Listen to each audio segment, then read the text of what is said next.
Bismillahirrahmanirrahim. Assalamu alaikum. Dear students, we have read different techniques of reading methods. Reading की हमने different techniques पढ़ी थी, जिनमें से स्किमिंग, स्कैनिंग थी। उन्हीं में से एक टेक्निक है SQ3R मेथड। आज हम इसको स्टडी करने जा रहे हैं। रीडिंग टेक्निक्स का मकसद क्या है?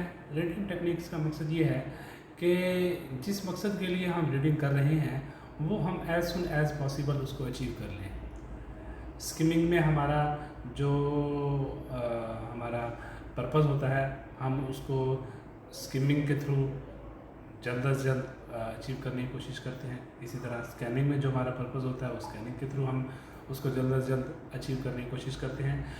SQ3R मेथड में हम पढ़ते हैं कि इसमें इसका क्या मेथड है, इसके क्या टेक्निक्स हैं। कहते हैं कि SQ3R is reading strategy for reading study formula design to help process and increase retention of written information.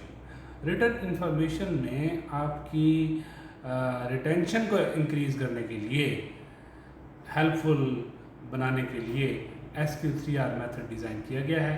कहते हैं it consists of following 5 steps. दर्ज झैल उसके 5 steps हैं जिनको फॉलो करते हुए हम इसको कंप्लीट कर सकते हैं। SQ3R बेसिकली जो है ये चंद लफ्ज़ों का एब्रीवेशन है। S फॉर सर्वे और Q फॉर क्वेश्चन, 3R आगे RRR है, ये रीड, रिसाइट, रिव्यू, ये RRR है। तो सबसे पहले सर्वे है। सर्वे के बारे में कहता है कि scan the piece of writing to establish its purpose and get the main idea.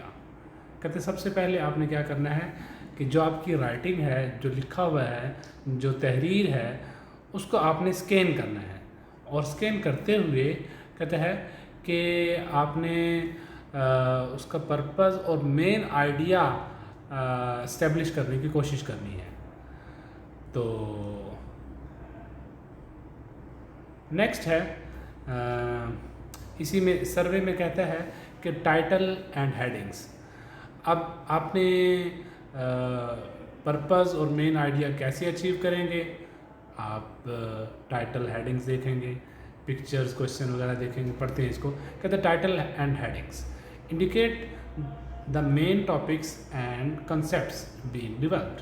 Title और हेडिंग्स जो है वो मेन कंसेप्ट की तरफ इशारा कर रहे होते हैं, इसलिए आप उन्हें पहले पढ़ें। फिर नेक्स्ट कहता है कि पिक्चर्स, क्वेश्चंस बोल्ड और इटैलिसाइज प्रिंट। कहता है कि अगर कोई तस्वीर है उसको देखें, क्वेश्चंस हैं तो उसको देखें। नेक्स्ट कहता है बोल्ड में या इटैलिक हरूफ में कोई चीज़ लिखी हुई है तो उसको देखें।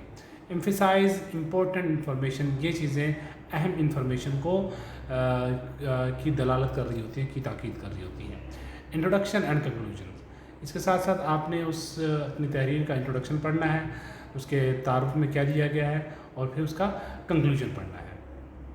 आगे कहते हैं कि ये चीज़ may give the topics being covered as well as the purpose। कहता है कि ये चीज़ आपको बताती है कि टॉपिक जो है वो जो टॉपिक कवर किया गया है उसके बारे में आपको बताती है, और साथ के साथ उसका पर्पज़ आपको बताती है।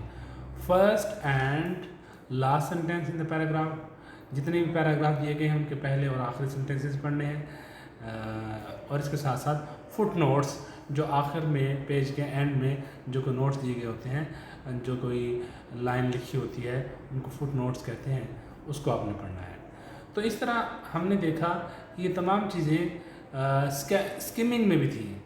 स्किमिंग में भी हम इन चीज़ों को पढ़ते हुए हम मेन आइडिया उसका हासिल करने की कोशिश करते थे। तो यूँ सर्वे में जो चीज़ें यहाँ पर इंक्लूड की गई हैं वो तमाम की तमाम स्किमिंग वाली ही हैं। तो नेक्स्ट कहता है question, write question to give purpose and improve concentration. के कहता है कि अब आपने क्वेश्चन राइट करना है to give purpose and improve concentration.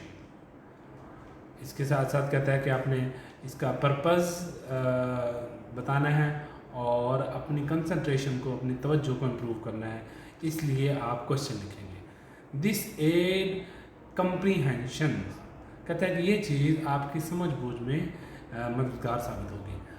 Turn main headings and pictures into question, कहता है कि मेन हेडिंग्स को और पिक्चर्स को आप सवालात में तब्दील कर सकते हैं।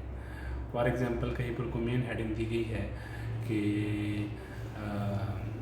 मिसाल के तौर पर कोई भी हेडिंग्स हो सकती है कि अर्थ रिवॉल्व्स, कि ज़मीन गर्दिश करती है, घूमती है, तो आप इसको क्वेश्चन बना दें कि इज़ अर्थ रिवॉल्व्स या वाई अर्थ रिवॉल्व्स। तो इस तरह कोई क्वेश्चन बनाए जा सकते हैं। जो हेडिंग्स आपने पढ़ी उनको आप क्वेश्चन बना दें। Jot down questions, jot down mean write down questions, questions को लिखिए that you may have as you survey the material. जब आप मटीरियल को सर्वे कर रहे हों तो उस वक़्त आपके जहन में जो क्वेश्चन आए आप उनको लिखते चले जाएं। तो नेक्स्ट कहता है क्वेश्चन वगैरह लिखने के बाद अब करना है जी जो नेक्स्ट आर है हेडिंग इसका next section, read, R for read, search for answers to your questions. अब आपने शुरू में जो सर्वे किया था, जो स्किमिंग की थी, एक सरसरी सा देखा था, देखने के बाद जो आपके जहन में क्वेश्चन उभरे आपने उनको लिख लिया। अब आपने क्या करना है,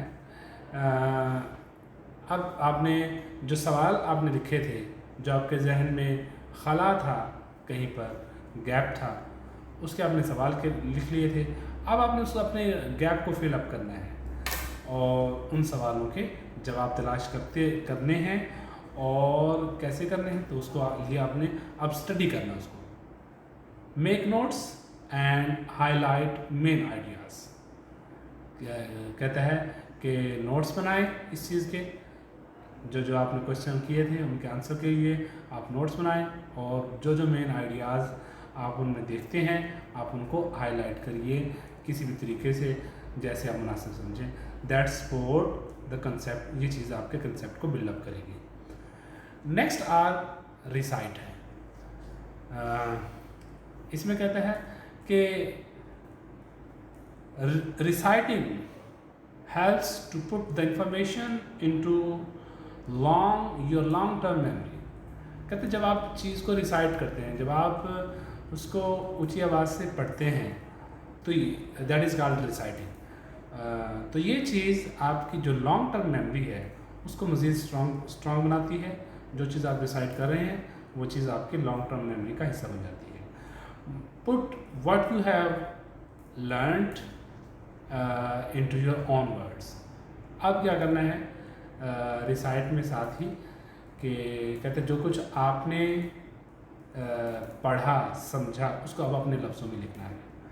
तो यूँ SQ3R के जो स्टेप्स थे यहाँ पर उसने बताया कि किसी भी चीज़ को स्टडी करने का अंदाज़ क्या है। सबसे पहले सर्वे करना है, फिर सर्वे करते हुए आपके जहन में जो क्वेश्चन आए थे उनको क्वेश्चंस को आपने राइट डाउन करना है, और फिर नेक्स्ट है आपने रीड करना है। रीड करते हुए जो आपके क्वेश्चन थे आपने उनको क्वेश्चंस के आंसर आपने तलाश करने हैं, और फिर आपने जो चीज़ पढ़ी है, जो इन्फॉर्मेशन आपने अचीव की है, आपने उसको पढ़ना है ऊंची आवाज़ में ताकि वो आपकी लॉन्ग टर्म मेमोरी का हिस्सा बन जाए, और उसके आपने नोट्स बनाने हैं ताकि वो आपके अपने लफ्ज़ों में, ताकि वो मज़ीद पुख्ता हो जाए। अच्छा जी, तो ये था सेकंड आर। थर्ड आर जो है वो है रिव्यू का। It is important to review the material to understand and remember it. कहता है कि आपने अब वक्तन फ़वक्तन इसको रिव्यू करना है। आपने जो कुछ पढ़ा उसको हफ्ते बाद या किसी भी तरीके से जो जैसे आप मुनासिब समझें, हफ्ते बाद 10 दिन बाद उसको रिव्यू करना है, उसका जायज़ा लेना है, ताकि आप ने जो कुछ पढ़ा वो आपके माइंड में बैठ जाए, आप अच्छे तरीके से उसको समझ जाएं। तो यहाँ तक हमारा टॉपिक था SQ3R। ये मेथड, रीडिंग मेथड, हमने इसको अचीव कर लिया। होपफुली आपको अच्छे तरीके से समझ आ गया होगा। इंशाल्लाह नेक्स्ट लेक्चर में हम नेक्स्ट टॉपिक के साथ हाजिर होंगे। तब तक के लिए अल्लाह हाफ़िज़।